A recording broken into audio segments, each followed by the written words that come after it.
Too many people these days rely on technology, especially a lot of the kids of the younger generations, and I think it's getting worse with time.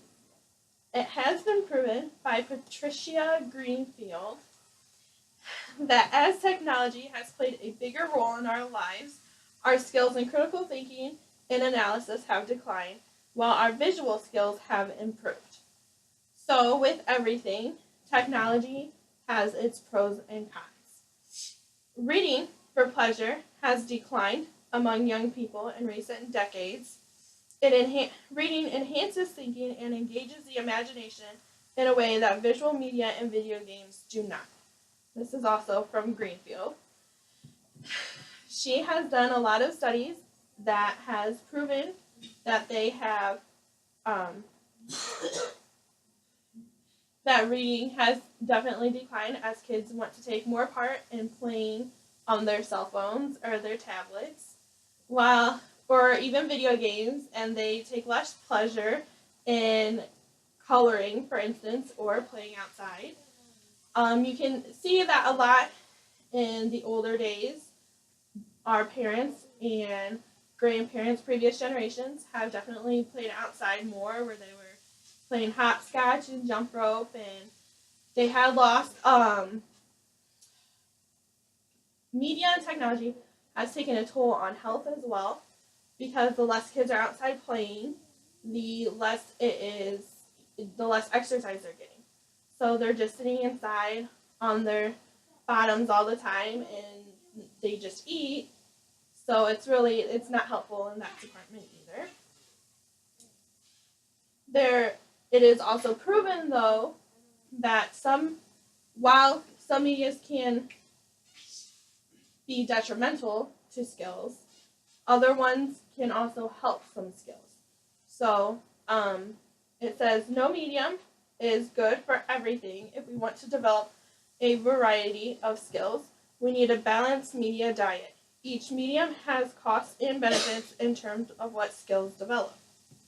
A New Zealand researcher named Paul Kearney measured multitasking and found that people who played realistic video games before engaging in a military computer simulation showed a significant improvement in their ability to multitask. They operated a weapons console, located targets, and reacted quickly to events. So what really needs to happen is maybe not giving up the media so much, because it can be helpful in classrooms and such. It has grown a bigger role in that department. Just, you really have to limit yourself to like a couple hours a day or so before deciding, you still have to get outside and play and do all the outside stuff instead of just sitting inside staring at screens all the time. In another study, video game skills were a better predictor of surgeon success in performing laparoscopic surgery. Laparoscopic surgery is where they take a little tube and they just cut a slit in you and they insert it in there, and then they use pretty much a console for a video game to look on the camera. It's a non-invasive surgery. It's used for a lot of things. So obviously that can help be a predictor. But when it all comes down to it, we really have to think about the long-term effects of things.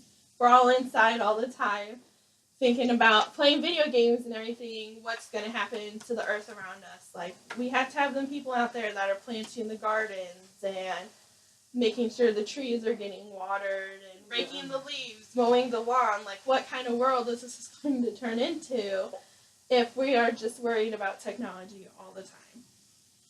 And a lot of it really starts with us, the adults now. We really have to take a step in showing our children that, we have to get outside still. We still have to do those outside things. It's come down to the fact where I see people come into the grocery store and they just automatically hand their 1-year-old a cell phone just to entertain them while they're walking through the store. Like, that's not a good thing to teach them at such a young age.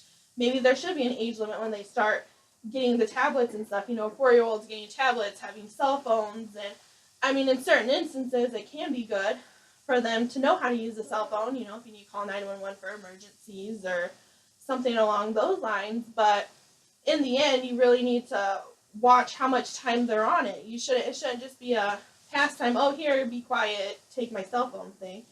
We need to show those kids that it's okay to go outside and play, and we really need to show our kids that it's okay to break out of their bubble and be kids, and that they don't have to lean on technology, especially in these modern times.